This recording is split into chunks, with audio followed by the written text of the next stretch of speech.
So the Sarvellas were a multi-generational family. The father and the mother of Everett Sarvella bought the property, and then the father suffered a stroke on the property, so the son took over, and then he was raising his family on the property, but they grew a lot of vegetables. They did a lot of hunting on the property. They also raised farm stock, and they sold a lot of this locally. So that's some of what you're seeing there. And so they were one of the ones that were still using horsepower to actually till their land. So this gentleman here, the big strong guy, is Everett Sarvella. He was very well known in Maynard. He was actually one of the union people in the mill also. So, but you'll see a video within here of all the children, all but one, who was born after this, and he happens to still live in Maynard. So these are wonderful. Their home was one of the oldest properties in the ammo dump. It dated back to around 1700.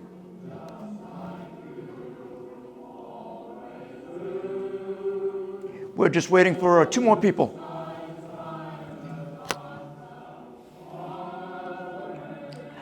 So this is the best. So So if one isn't the best, it's in the fact that they just put a car and put this together. We also have a video of one of the boys, age 9, driving it.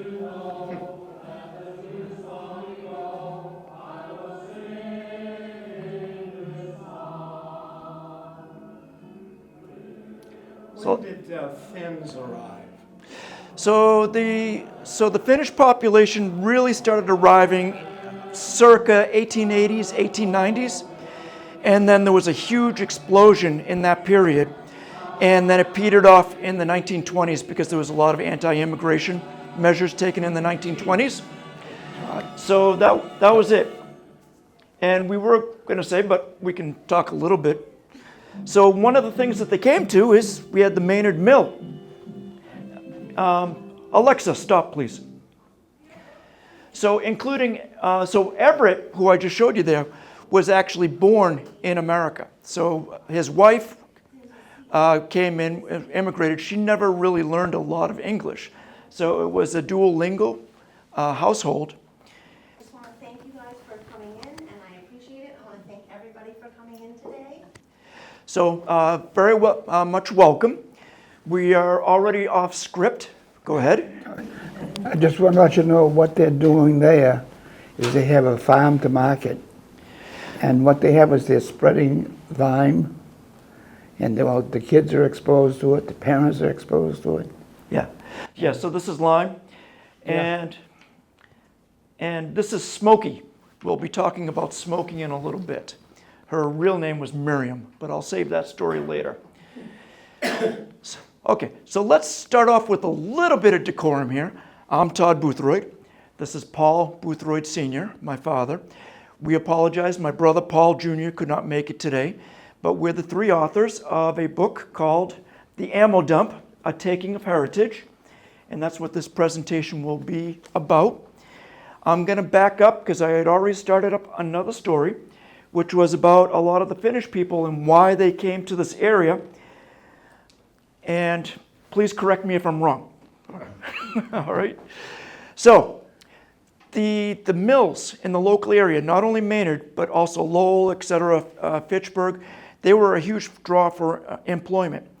The situation in Finland was it was controlled by the czars of Russia, and the people were oppressed, and they were not financially well off. So the U.S. government, as well as a lot of companies, sent people over to Finland and say, hey, come here, we've got work for you. We want you over here, and we want you to work in the mills. One of the things that was happening in the mill around here was they were making cloth of all types.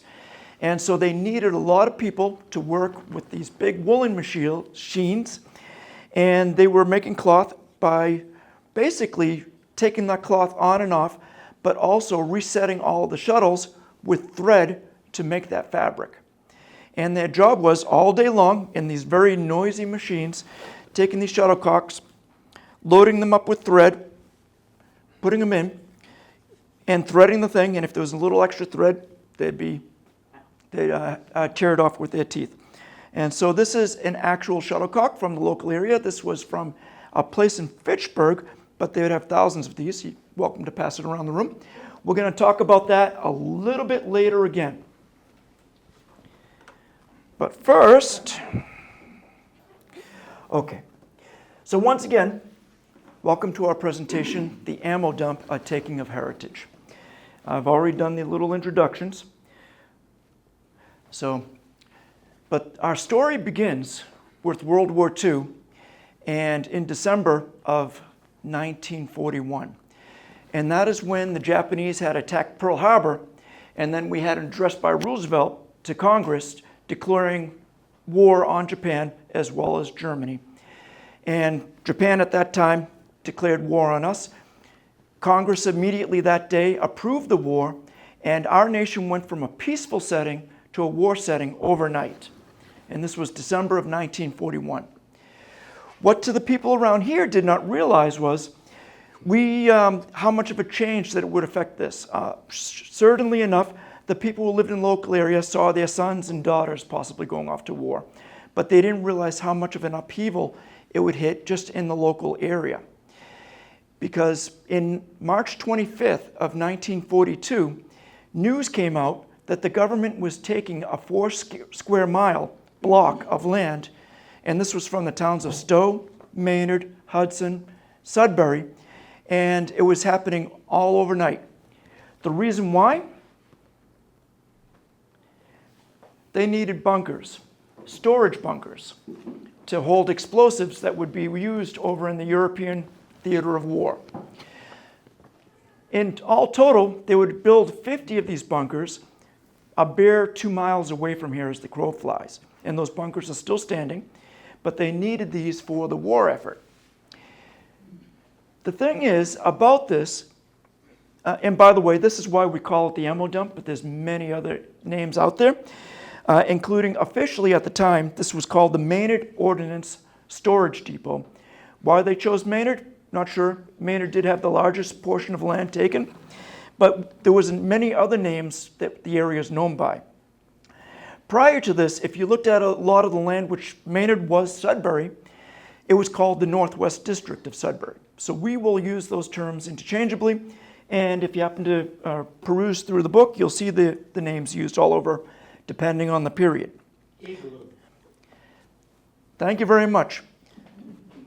You like him, right? Because he says igloo and not bunker? Yeah, okay. So we go back and forth on that all the time. So the little joke in on this, all right, is between my father and I, because I use the word bunker, which is just the word that most people know what these bunkers are for a storage bunker, all right? What the Army used was they used the term igloo because it mimicked the igloos that you would see up in Canada and Alaska. Technically, in all the military documents, it is a T-49 bunker. So we can keep going down into the layers. But my father usually corrects me the moment I say bunker, so you got me. When they needed to put these bunkers in, March 25th is when they came and there was a knock on a door. What had happened was the government had to go to the courts and they had to petition saying, by right of domain, we want to take this property in these towns. It's this amount. We're going to give these people this amount of money. Do we have permission to do so? A judge in Boston signed off on that. By the end of March 25th that day, 2 men had been sent around to all of the families that were located in the area whether they were in Stow, Maynard, etc. And they had that knock on the door, and they were told, they were given a piece of paper saying, by court, we're taking your property. We need you to be out of your land as soon as possible, preferably in about a week. Okay? But no more than a month. We will give you a hard date. Okay? Imagine you getting a knock on your door tonight and having that happen to you. So it was a shock. And it was a shock to many people, such as this gentleman, Otto Hayden on the right, like the Sarvella families. He was also doing a farm-to-table type of business and growing crops, and he had a young family living with him.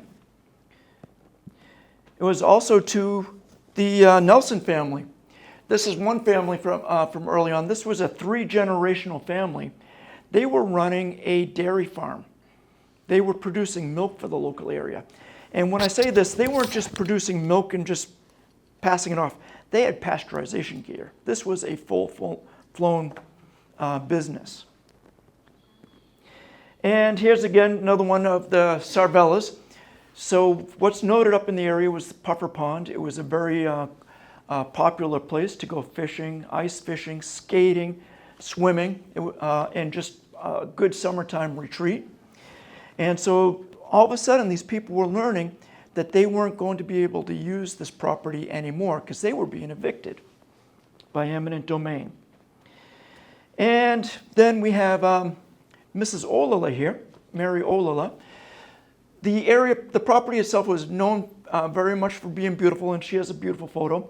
She would marry one of the gentlemen who lived on the property, and they would never be able to return to this property itself. We will talk about her husband in a little bit. But these are some of the people who were affected by the story that we're telling you. Altogether, there were 80 families displaced, approximately. We don't have an exact number. So we were talking about there was a lot of immigrant families. There was also a lot of farm laborers. There were a lot of people, cousins, and going saying, you need a place to live with me, do a little bit of work, we'll take care of you. It was a multi-generational family with extra cousins and people that we know that was happening. So for a lot of these people, it could be, you're traveling across the nation or you're coming in, stay here until you get settled and you get your own place and you're here.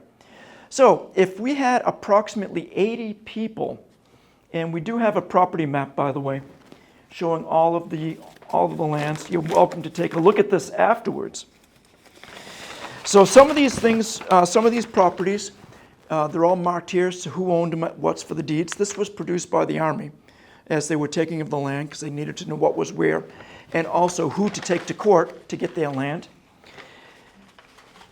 If you were to take, say, 80 families, and you just said, and on average, the household was 5 people, that was 400 people affected. So that's a lot of people who were told all of a sudden that they needed to be out. We're not talking about, we're talking about just 80 families with people. Then there are all kinds of woodlots, and you get into it, it goes to about 150. So there was a lot. So my father said, we're not just talking about the families, but the properties itself extended beyond the 80 families. The idea of the book is, this is about the people and who they are, and they lost out.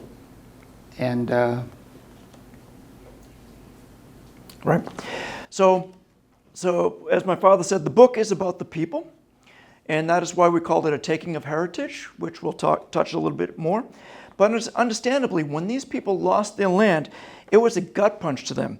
So they were losing not only their land and the homes and the lives that they had built for each other, and such as the fields that they once wandered and their closeness to each other, they were losing their touch with their neighbors and also their families. A case in point are these two boys. On the left, we have Fred Ergatis. On the right, we have Bill Wicke. This was taken about 2 years before they lost their property. These two boys are cousins. They live side by side. They were from Stow. And we kind of imagine that this here is about the same time when this photo was taken they would go through the forest in the areas and collect wildflowers, which they then hand out at the Memorial Day Parade in Stow. And this was something that they would do every year.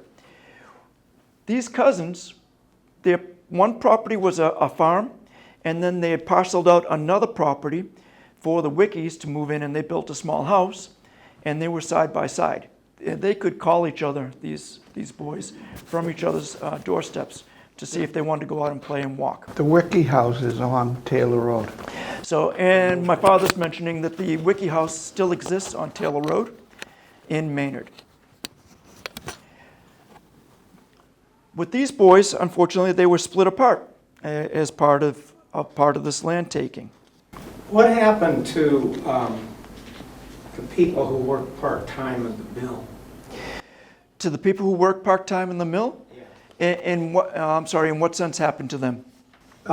When everybody they were working part-time on their farms, on dairy farms, They went to the mill. and then they worked in the mill, but when they lost their farms, did they lose the mill? Generally, what happened is, if you lived in Stow in the annex, or what do we want to call it, they tend to move Stow to Stow.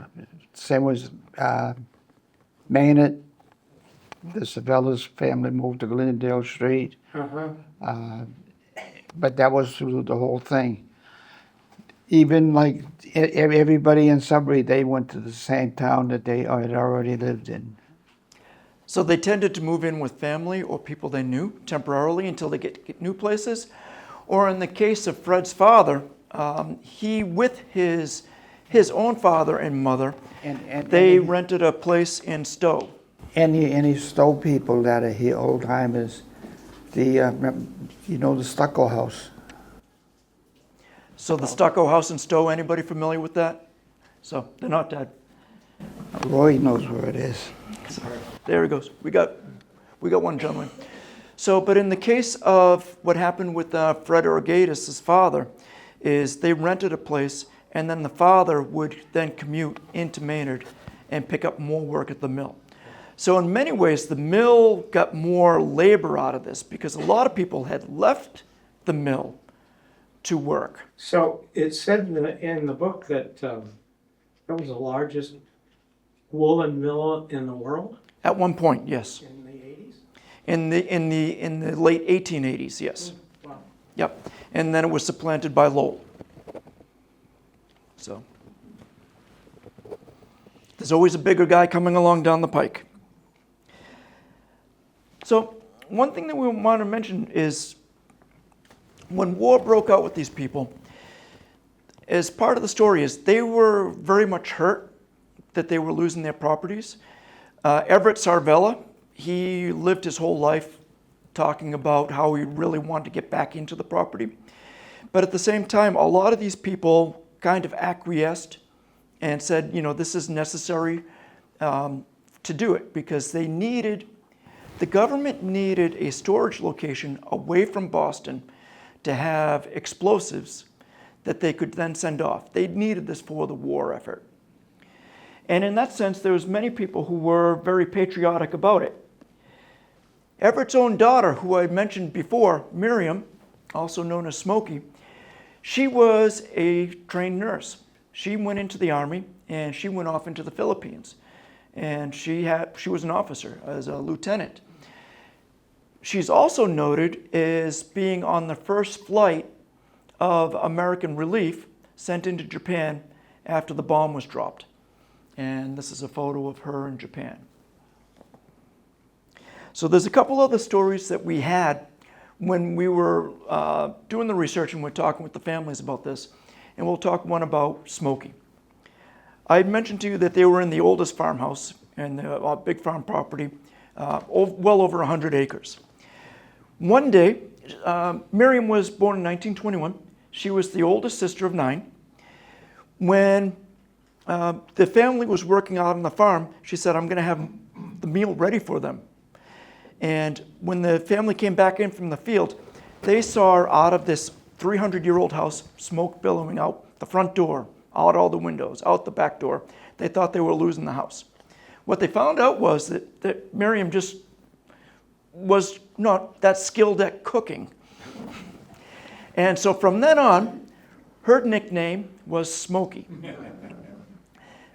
To not only to her parents and to her siblings, but then until she passed away in 2018, she was called Smokey by her kids, her grandkids, And the public.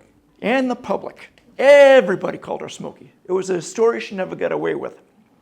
So, but another story is that goes into the Philippines as just to how this family was. She was an officer. She was in the Philippines. She was taken to the officers club with another gentleman within the medical corps.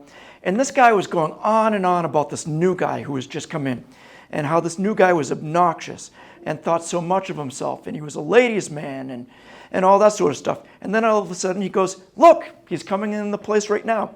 And sure enough, the guy walked in the door and he had two ladies on either side of his arm. And this guy in the doorway looked across the room, saw Miriam and yelled, "Hey, Smokey!" It was her younger brother, Bill.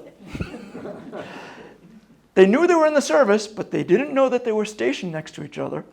So the other guy got a sheepish look on his face that he had just called out her brother. If you ever talk with any of the members of the Sarvella family, they're still in the area. They've got a wonderful sense of humor. They are fantastic people. I had a chance to talk to Miriam's two children, and they were absolutely fantastic. Wonderful to talk to. And I've talked to Miriam. And my father's talked to Miriam. This is our point in the story where we talked to a lot of these people when we were generating this book. And they told us a lot of great stories. Not all of the stories could make it into the book because the book would have been a huge weight. So much so that it could have kept a kid up on a high chair at the kitchen table. This is our plug that you all have your own stories, to record them, to pass them on to the next generation. Because if we don't, we're going to forget these stories. So, thank you. That's my plug. In the area too, in this case here, the people who also lost their property, they didn't own the property, but they had leases to the property. So, for example, some people had like a 99-year lease to say that you could go and use this place in the summertime, and there was a log cabin in there just for that same reason. Well, I got a story for him. Okay, please, my father has a story. Yep. This gentleman, they had a 100-year lease, and it was built by one of the uncles of the owner or the renter. And I met this gentleman who's the only one left in that family. Except I think his sister might be alive still. But I had a pleasure of meeting him, and we met in the ammo dump. And he wanted to put his water in Puffer Pond. The cottage was up here, the pond was down here. So he said, "Can I go touch the water?" I said, "Sure," but I said, "How are you going to get back up?" And he says, "I will." So the gentleman there, that size and so forth, I says, "How the heck am I going to get him up there? Can't leave him here overnight." But here's this guy, hands and knees, climbing up to get back to his cottage. But when the Army got in, they wanted to move it to Devon's for some kind of a drinking place or a man place. They tried to tear it down, couldn't. They tried to burn it down, couldn't. So if you go in the ammo dump today, it's still there, but you'll see what's left of it. And at the same time, take a look at the bunker next to it. Did everybody hear that? Anything you need? Okay, perfect. So,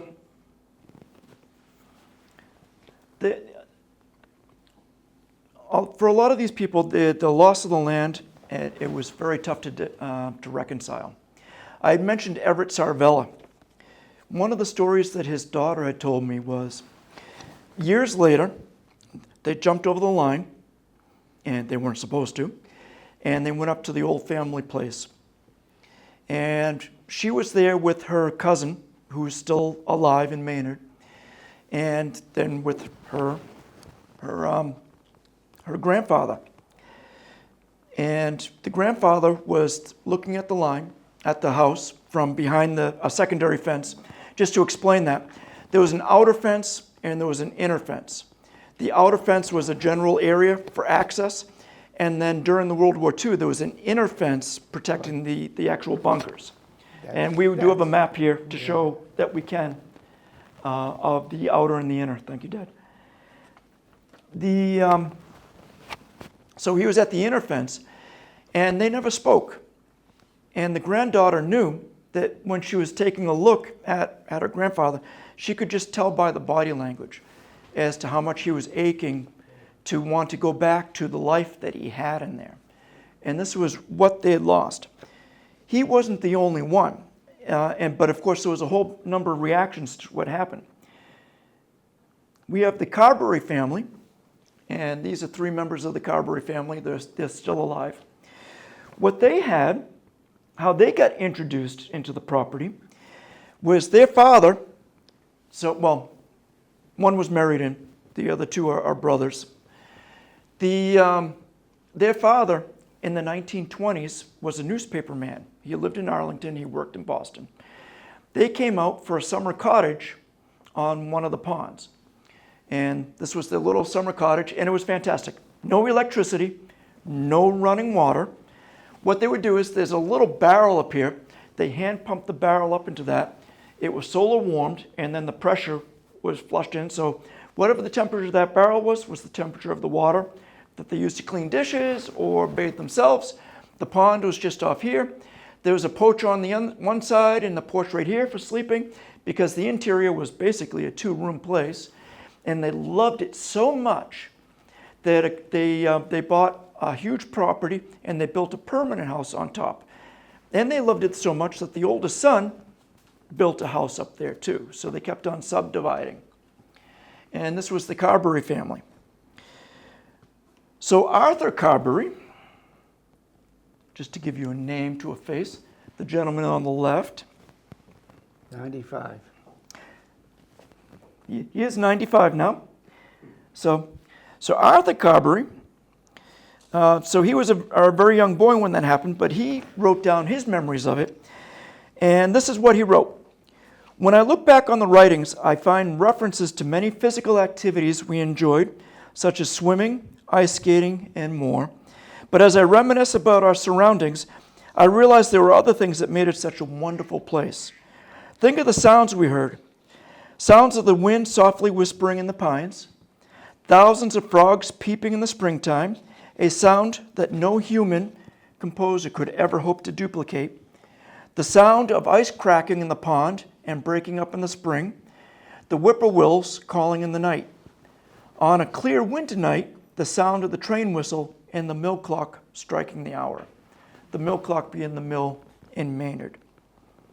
So we were very fortunate again to have poetic writings, and thank you to him for carrying on the stories to that for us. Another one of the stories we had, by the way, this is Arthur. His father taught him to fish, and this is Arthur with the fish from Puffer Pond when he was very young. Also another story about him. You know the one about the bathing suit. Okay, so a quick side story. So Arthur, all right. So you can see the kids here. You're out in the country, beautiful, pristine, summer, hot, all right. They just enjoyed life. They didn't wear shoes normally, except on church day. So one day, Arthur came hustling back from church and it was a warm day. He says, I'm going to go for a swim. And he went swimming in Puffer Pond. And then all of a sudden a thunderstorm came through. And he's like, okay, well, that's dangerous. And I'm going to go running home. So he went running home. The next day, newspaper articles started appearing saying, we've lost a boy. We need the public's help finding a boy. Clothes have been found at Puffer Pond. No child. The police chief started driving around saying, has anybody lost their son? All right. They came up and they talked to the Carberry family. And Arthur's like, oh, yeah, I forgot my clothes. The storm kicked up. He just, kind of ran home in his skivvies and didn't think twice about his church clothes. So if you look back in the historical newspapers, the article is in the newspapers. I have the article. And Arthur confirmed it. And he was very nonchalant about it, too. He's like, oh, yeah, that was me. So, other stories we're going to talk about. This is the Packey family. This is another Finnish family that came over looking for a better life. Abram Packey on the right, he worked in the mill, as did his wife. And the thing is, do we still have the, thank you. I need my prop. I can't tell a story without a prop. He was one of the gentlemen working in the mills, working on these big noisy machines I talked about. With these noisy machines, there was an incredible amount of dangers. For one, it was loud. There was a lot of giant machines. There's this operating mill, by the way, up in Lowell, if you want to see one of these machines in operation. And it's absolutely wonderful. So the machines were noisy. There was a lot of dust and fabric in the air, all right? Can't be good for your lungs. And then, of course, these devices flying back and forth were dangerous to your fingers. But another thing that was very dangerous about it was the times. I had mentioned to you that they would rethread these things, and as they had the thread in here, they needed to move quickly and they needed to get rid of the excess thread. One of the things that they would do is they'd just go with their teeth, all right? Picture this, 1918, Spanish flu, or any of the viruses going around. 3 shifts at the mill working per day. These shuttlecocks, when they're emptied and being filled out, were just tossed in a box, picked up by the next shift by somebody else. You weren't exactly saying, have I sprayed this to make it sanitary? All right, we have wipes right here, by the way, if you need. So this little area here, apart from nicking your tongue and all that sort of stuff and causing a bleed, was also called the kiss of death because it was a great place for trading viruses. So nobody really touched this after I had, okay. All right. So this is the sad part about it, okay? As much as we make a joke about that is, Abram Packey, he passed away not from the Spanish flu, but from the complications of the flu. He died from pneumonia. And that was the period, as did a lot of people. She had to raise all of these children on her own. She did remarry, but for a couple of years she was on her own on a farm. And, they weren't making a ton of money. They originally worked in the mill, and due to those unhealthy conditions, they operated a farm. But at the same time, while the farm was running, he was going back to the mill by day, so he was working before and after the shift. And then after he passed away, all of these children had to take over. And this isn't even the full set of children. There is one more child in the picture, which we are not showing at the moment, because she was carrying him at the time. And this was Ate. So, but we're going to talk a little bit about John, Hilda, and then Ate, who's not pictured in here. John changed his name to Parker. And yeah, so John would later on change his name to Parker. In part, there's a couple different reasons why.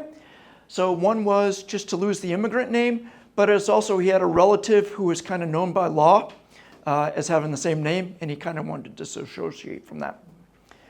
Which is okay in every family. We have a horse thief in our family who was sent off to Australia.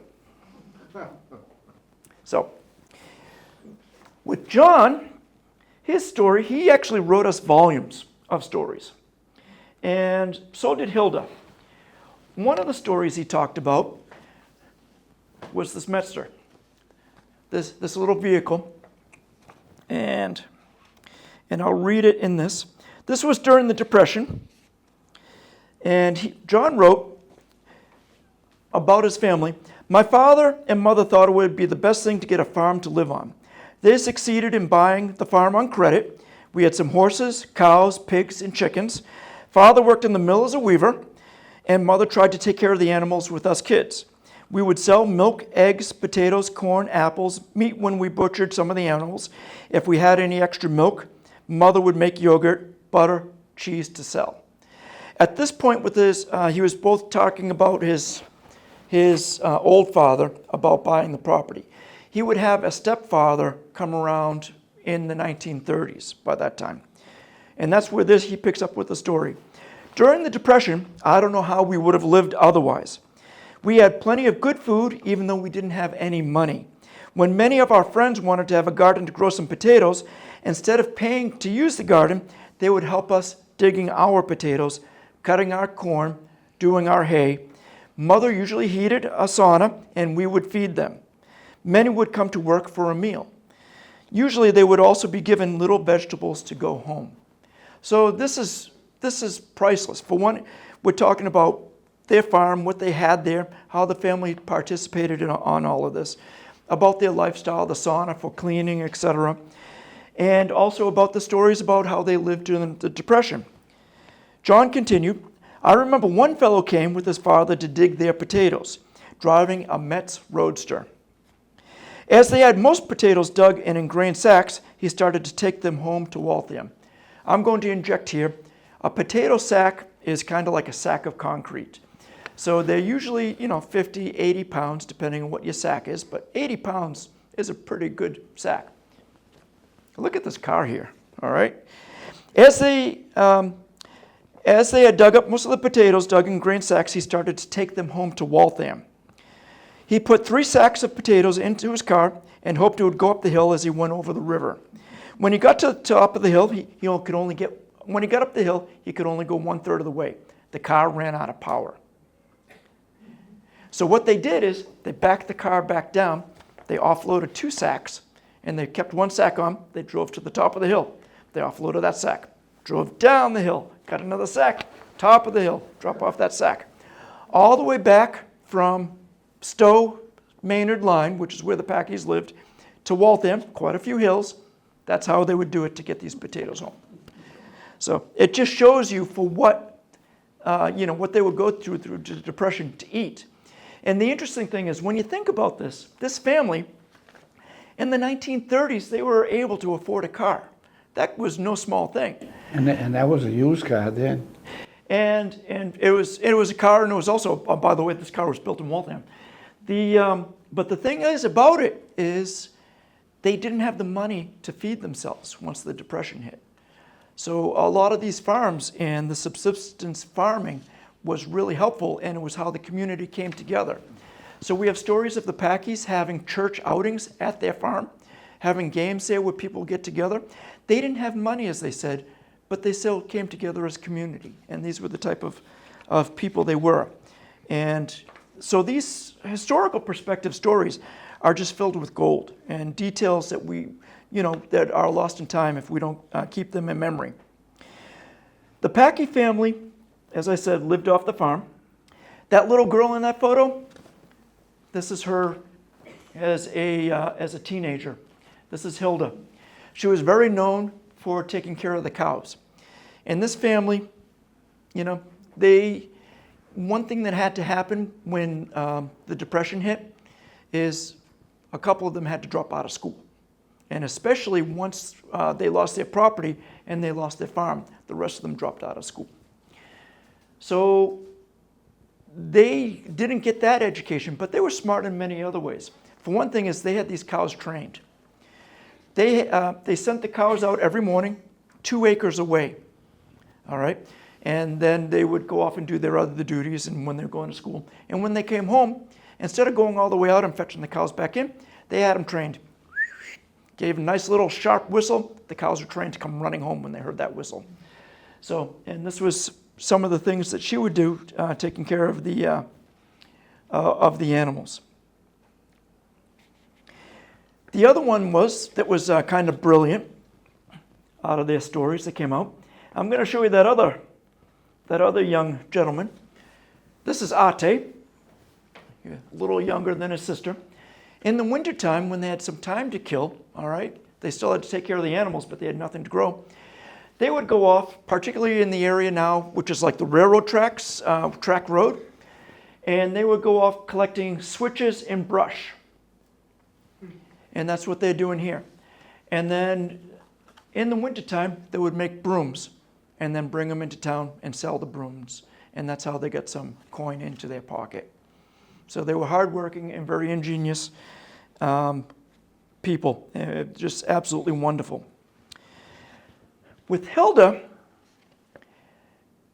we had noticed, not only with Hilda, but with John's stories too, when they were writing down these stories were not about their adulthood. There were mentions to them about where they went and stuff, such as Ate went on, and he was a clock worker. He could repair, he could build the wrist watches, he could fix them, anything like that. He was fantastic with that. But most of their stories were about their youth. It was about their time as kids. And so it's very interesting to see not only what they talk about, but what they don't talk about. They don't talk about their adulthood as much as they talked about their childhood, and their childhood within the ammo dump. So it just gets you thinking about how much of an impression this was on that. Furthermore, there were things such as with Hilda, she described to our family, that she never had a photo of her property. When she lost her land, she didn't have a photo to remember the farm where she grew up and all the buildings. We do have a photo in the book, so we're lucky on that. Hilda didn't have that at the time. She didn't know one that existed. So what did she do? She painted one from memory. And if you look at the photo that we have in the book and you look at this painting, yeah, she got it spot on from memory. So it's just amazing. That's how much of an indelible mark her childhood left on her. That house, too, got moved over to Bowden's Road over by the Wayside Inn. Right. So this house here still stands. It's in Sudbury at the moment. Very few properties exist still stand. So in the book, when it comes to about these people, we wrote, and this is a reason why we wrote the subtitle, A Taking of Heritage.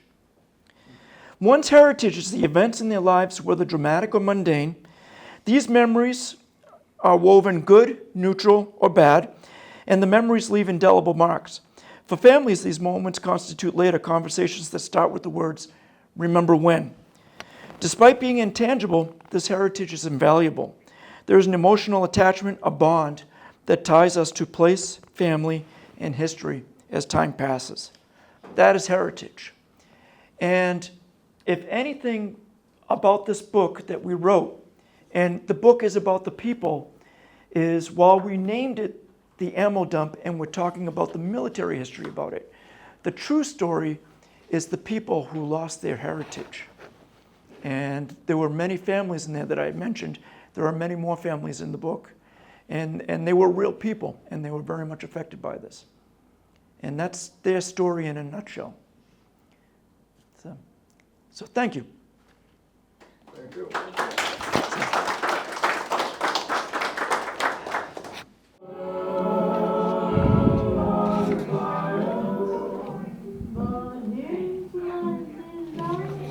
I know.